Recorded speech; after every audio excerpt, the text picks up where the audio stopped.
Hello and नमस्कार मित्रों। ये वीडियो आप लोग पूरा देखना क्योंकि ये वीडियो में काफी मजा आने वाला है। यहाँ पर हम लोग जो बात करने वाले हैं वो वॉल्केनिक लैंड फॉर्म्स, जो कि जो आपका ज्वालामुखी उससे किस प्रकार की भू आकृतियां बनती हैं, जो कि काफी इंपॉर्टेंट है। इससे क्वेश्चन पूछे जाते हैं, अक्सर क्वेश्चन पूछ लिए जाते हैं, तो आपको इसके बारे में पता होना ही चाहिए। तो लैंड फॉर्म्स जो बनते हैं, वॉल्केनिक लैंडफॉर्म्स, वो दो प्रकार के होते हैं। एक होता है एक्सट्रूसिव और दूसरा है इंट्रूसिव। इसका मतलब होता है बहिर्जातीय, हिंदी में इसको बोलते हैं बहिर्जातीय, और इसको बोलते हैं अंतर्जातीय। अब जो ये बहिर्जातीय है या एक्सट्रूसिव है, इसकी वजह से दो प्रकार के जो है आकृतियां बनती हैं। एक होता है वॉल्केनिक प्लेटू यानी वॉल्केनिक ज्वालामुखी का जो पठार होता है, और दूसरा वॉल्केनिक कोन्स बनते हैं, है ना। और वही इंट्रूसिव में डाइक, सिल, फैकोलिथ, ऐसे कई सारे स्ट्रक्चर बनते हैं जिसको हम लोग देखेंगे। तो इसमें काफी मजेदार है, आगे देखते रहिए इसको, और सब्सक्राइब और शेयर करना भी ना भूलिए ताकि लोगों को इसके बारे में पता चले। ठीक है, चलिए इंट्रूसिव अगर बात करें, सबसे पहले हम अंतरजाति जो आपका लैंडफॉर्म्स होता है। देखो, अंतरजातीय का मतलब ये होता है कि भूमि के अंदर ही जो लैंडफॉर्म्स बनते हैं, यानी कि वो बाहर नहीं आता। देखो, एक चीज याद रखना, दो शब्द होते हैं, एक होता है मैग्मा और एक होता है लावा। और इन दोनों में कुछ डिफरेंसेस होते हैं मैग्मा और लावा में। मैग्मा वो होता है, जैसे अगर ये भूमि की सतह है, इसके नीचे अगर उपस्थित है ये मोल्टन मैटर, जो भी पिघला हुआ पदार्थ है, ये भूमि के नीचे कोई उपस्थित है, तो इसको मैग्मा कहा जाता है। लेकिन ये भूमि की सतह को तोड़कर अगर बाहर आ जाए तब इसको लावा कहा जाता है, ये याद रखना। ठीक है, तो इंट्रूसिव जो लैंड फॉर्म्स होते हैं वो कुछ ये है, इनका नाम अलग अलग रखा जाता है। सबसे पहले एक स्ट्रक्चर होता है बिल्कुल नीचे, इसको कहा जाता है बैथोलिथ। अब देखो क्या है कि यहाँ से अगर जो है लावा ऊपर की तरफ आ रहा है, तो यहाँ बीच में कहीं एक मोटी परत के रूप में ये इकट्ठा होता है, बहुत मोटी परत के, और सॉलिडिफाइड हो जाता है। इसी को कहा जाता है बैथोलिथ। क्या बोलते हैं? बैथोलिथ। इसके बाद अलग अलग स्ट्रक्चर्स के आधार पे इनका अलग अलग नाम रखा जाता है। अगर ये एक मशरूम शेप है, ये देखो मशरूम की तरह दिखाई पड़ रहा है ना, मशरूम शेप स्ट्रक्चर अगर यहाँ बनता है तो इसको बोलते हैं लैकोलिथ। क्या बोलते हैं? लैकोलिथ। अगर ये कुछ वेवी टाइप का, वेव की तरह अगर स्ट्रक्चर बने तो इसको बोलते हैं फेकोलिथ। क्या बोलते हैं? फेकोलिथ। और अगर ये एक यू स्ट्रक्चर बनाए, यू स्ट्रक्चर, तो इसको बोलते हैं लोपोलिथ। करना क्या है, यहाँ पे जो भी नाम है इसके सामने लिथ लगा दो बस। यहाँ पे भी पैको के सामने लिथ लगा दो, यहाँ पे भी लिथ लगा दो, ठीक है। लेकिन सिल इसके सामने लिथ नहीं लगाना है। ये क्या है, अगर ये बिल्कुल हॉरिजॉन्टल लाइन है तो इसको सिल कहा जाता है। और अगर कोई वर्टिकल लाइन बनता है, हालांकि बिल्कुल वर्टिकल नहीं, इसको कह सकते हो आप वर्टिकल, तो इसको कहा जाता है डाइक। याद रहेगा। तो ये कुछ स्ट्रक्चर होते हैं, क्वेश्चन पूछा जा सकता है कि इंट्रूसिव लैंड फॉर्म्स जो होता है उसमें मशरूम शेप स्ट्रक्चर बनता है, उसको क्या कहा जाता है? तो क्या बोलेंगे? लैकोलिथ। Wave shape phacolith. जो वर्टिकल बनता है उसको डाइक, हॉरिजॉन्टल बनता है उसको सिल, और जो यू शेप बनता है उसको लोपोलिथ। और एक मोटा बेस जो बनाता है, जो कि जो आपका फोल्ड माउंटेन्स या फिर आपका वॉल्केनिक माउंटेन्स का एक बेस की तरह कार्य करता है, रीढ़ की हड्डी की तरह कार्य करता है, उसको बोला जाता है पैथोलिथ के नाम से जाना जाता है। ठीक है, चलिए ये तो आपका इंट्रूसिव लैंड फॉर्म्स हो गया, तो आप यहाँ से अपने नोट्स ले सकते हैं। इंट्रूसिव लैंड फॉर्म्स में हमने क्या देखा? मैग्मा सेडिमेंट्री रॉक्स की तरह नीचे से इकट्ठा होता है। सिल हॉरिजॉन्टल जो इकट्ठा होता है उसको बोलते हैं डाइक, वर्टिकल होता है। लैकोलिथ जो होता है वो आपका, मैंने बता दिया कि लैकोलिथ में कैसा स्ट्रक्चर बनता है। फिर लोपोलिथ हो गया, आपका फैकोलिथ हो गया, और आपका बैथोलिथ जो कि एक मोटा स्ट्रक्चर बनता है। ठीक है ना। चलिए अब आगे हम अगर बात करें, तो दूसरा है आपका एक्सट्रूसिव वॉल्केनिक लैंड फॉर्म्स, यानी कि बहिर्जातीय। बहिर्जात की वजह से क्या बनता है, तो उसमें वॉल्केनिक प्लेटू बनते हैं और वॉल्केनिक कोन्स बनते हैं। वॉल्केनिक प्लेटू के बारे में हम पहले देखेंगे, इसके बाद हम वॉल्केनिक कोन। और वॉल्केनिक कोन भी हो सकता है, तीन प्रकार का हो सकता है, याद रखना। कितने प्रकार का? तीन प्रकार का। एक होता है सिल्ड वॉल्केनो, दूसरा होता है सिडर वॉल्केनो, और तीसरा होता है कंपोजिट वॉल्केनो। तो तीन प्रकार के ये वॉल्केनिक स्ट्रक्चर बनेंगे आपका कोन्स टाइप में, है ना। तब चलो देखते हैं सबसे पहले प्लेटूज जो होता है वो कैसे इनका निर्माण होता है। तो सबसे पहले अगर बात करें, याद रखो, जहां कहीं पर भी कोई hot spot volcano, hot spot का क्या मतलब होता है? अर्थ के, अगर मान लो, अगर मैं अर्थ का एक कोन शेप में अर्थ को काट लूं यहाँ पे, तो यहाँ इंटीरियर भाग से काफी अंदर से अगर कोई हॉट स्पॉट लावा, हॉट स्पॉट का मतलब वो एक ही जगह पे बार बार बाहर आता रहता है ना, यहाँ पे बाहर आ रहा है, इसकी वजह से आसपास की जगहों पर फैल जाएगा। देखो यहाँ पे जैसे यहाँ से ये बाहर आ रहा है हॉट स्पॉट लावा, तो ये आसपास के क्षेत्रों में ऐसे फैलता चला जाएगा, फैलता चला जाएगा, और इसके फैलने की वजह से ही जो है वो जमीन जो है, वो जगह है, वो धीरे धीरे ऊंची उठती चली जाएगी। अब जैसे जैसे वो ऊपर उठती चली जाएगी क्या बन जाएगा, याद करो मैंने बताया था कि आसपास के जगहों, जैसे ये आसपास का एरिया है, इस आसपास के एरिया से ऊपर उठा हुआ लैंड जो कि टेबल्ड लैंड होता है, कोई कॉन्सेप्ट नहीं होता है, इसी को जो है पठार या प्लेटू कहा जाता है, ठीक है ना। तो कहाँ पर अगर कहीं कॉन्टिनेंट पे हॉट स्पॉट वॉल्केनो पाया जाता है तो वहां पे लावा प्लेटू पाया जाएंगे। कॉन्टिनेंट को क्रैक करके ये लावा का इरप्शन होता है, और मेनली देखो मैंने आपको बताया हॉट स्पॉट वॉल्केनो यानी काफी अंदर से आ रहा है, इंटीरियर से आ रहा है, इसमें मेटल कंटेंट ज्यादा होगा, तो ज्यादातर ये बेसाल्टिक इरप्शन होता है। और बेसाल्टिक इरप्शन थोड़ा क्वाइट होता है, बहुत ज्यादा एक्सप्लोजिव नहीं होता है, तो धीरे धीरे पूरे लैंड एरिया में अक्रॉस ये फैलता चला जाता है, तो लेयर बाय लेयर इसको बनता चला जाएगा। जैसे एग्जाम्पल है डेक्कन लावा ट्रैप, हमारे इंडिया में ही पाया जाता है, ठीक है। ये देखो अब क्या हुआ, जैसे इंडिया की अगर हिस्ट्री आपका जो पढ़ेंगे आप कि कैसे इंडिया जो है आया और कैसे यूरेशिया से टकराया, तो उस समय जब इंडिया ऐसे मूव कर रहा था इस डायरेक्शन में, गोंडवाना से अलग होने के बाद, कौन सा डायरेक्शन है, ये नॉर्थ, और ये डायरेक्शन ईस्ट, तो बीच वाला डायरेक्शन नॉर्थ ईस्ट डायरेक्शन में। तो जब ये रियूनियन आइलैंड है यहाँ पे जब इंडिया पहुंचा था, तो उसी समय यहाँ पे हॉट स्पॉट वॉल्केनो का इरप्शन हुआ, जिसकी वजह से जो ये डेक्कन ट्रैप आपका दिखाई पड़ रहा है ये डेवलप हुआ यहाँ पर जब था इंडिया तब, और अभी यहाँ तक आ चुका है इंडिया। तो ये डेक्कन ट्रैप जो है आज भी उपस्थित है, और डेक्कन का पठार जिसके नाम से इसको हम जानते हैं। अब जरा इसके बारे में जानते हैं। रियूनियन आइलैंड के ऊपर से पास हुआ, मैंने आपको बता दिया। इरप्शन कैसा था, बेसाल्टिक इरप्शन, यानी कि यहाँ पे मेटल कंटेंट ज्यादा रहेगा, लेयर ओवर लेयर बनता चला गया, तो कुछ स्टेप्स टाइप के ये दिखाई पड़ते हैं, है ना। और यहाँ पे इस वजह से जो सॉइल होती है, मेटल कंटेंट ज्यादा है, इस वजह से ब्लैक हो जाती है, और इसको क्या बोलते हैं, रेगुर सॉइल भी कहा जाता है। तो डेक्कन के जो मिट्टी पाई जाती है ज्यादातर वो ब्लैक सॉइल पाई जाती है, काली मिट्टी पाई जाती है। तो दुनिया के अंदर कुछ जो है लावा प्लेटूज हैं जो कि डिस्ट्रीब्यूशन है, ये आपको देखना है कहाँ कहाँ पर है।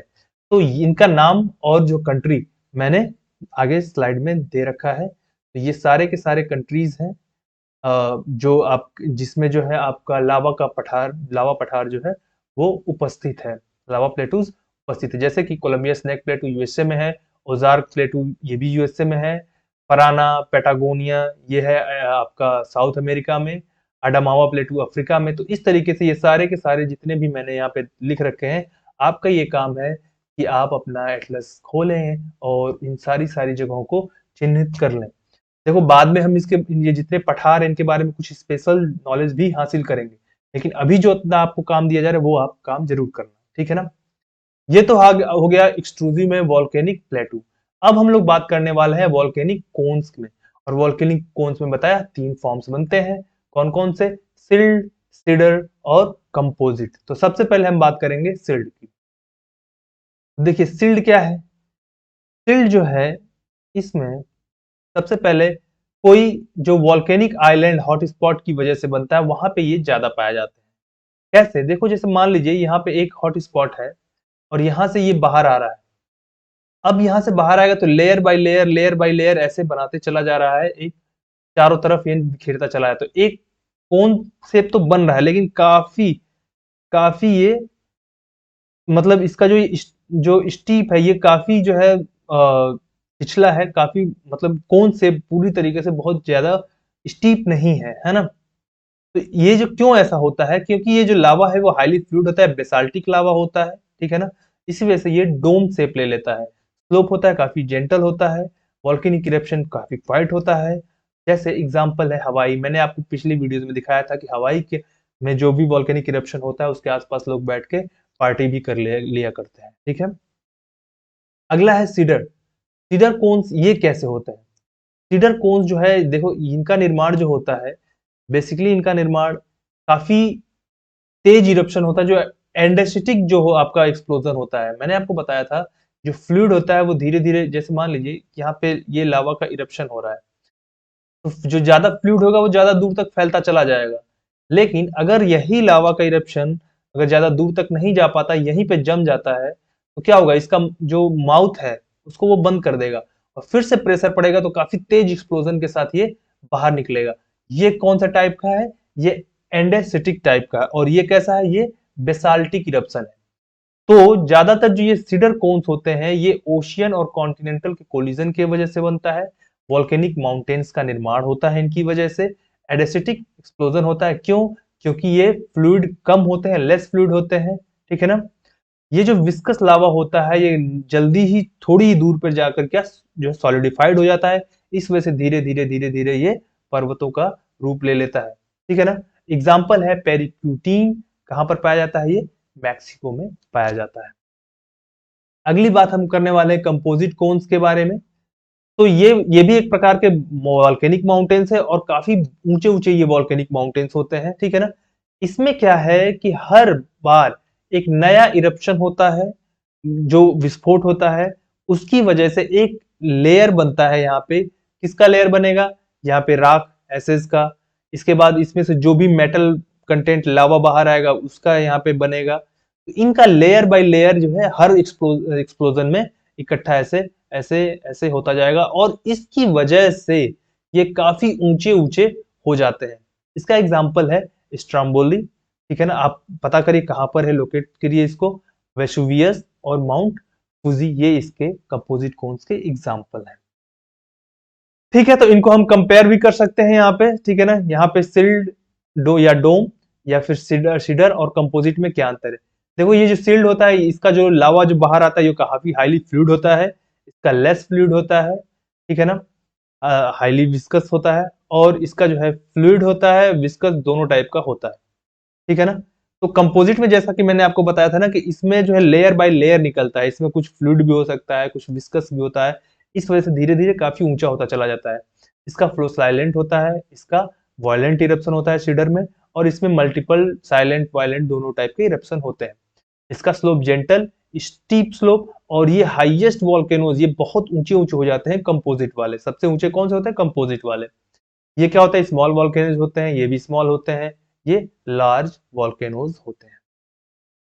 अब एक चीज आता है गीजर। अब ये गीजर क्या है? देखिए गीजर क्या है, यहाँ पर कुछ ऐसे जगह पे, पृथ्वी पे कई जगहों पे ऐसे जगह पाए जाते हैं जहां पर पानी के बड़े बड़े फव्वारे बाहर अपने आप नेचुरली आते रहते हैं, है ना। इन्हीं को जो है फाउंटेन्स कहा जाता है या गीजर कहा जाता है, ठीक है ना। तो ये क्या है? फाउंटेन्स ऑफ हॉट वाटर है। ग्राउंड वाटर जो है, देखो ये जो आपका अर्थ, मान लीजिए ये अर्थ के अंदर का हिस्सा है और यहाँ पे वॉल्के जो है लावा मैग्मा मौजूद है, मोल्टेन मेटल मौजूद है, काफी जो हॉट है। और यहाँ पे वाटर मौजूद है।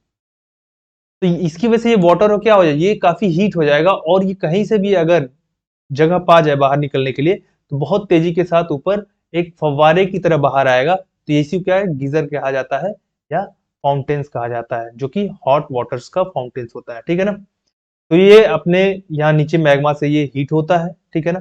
अब इसका कुछ एग्जांपल है, जैसे old faithful geyser, yellow stone parks, कहाँ पर उपस्थित है? ये यूएसए में उपस्थित है।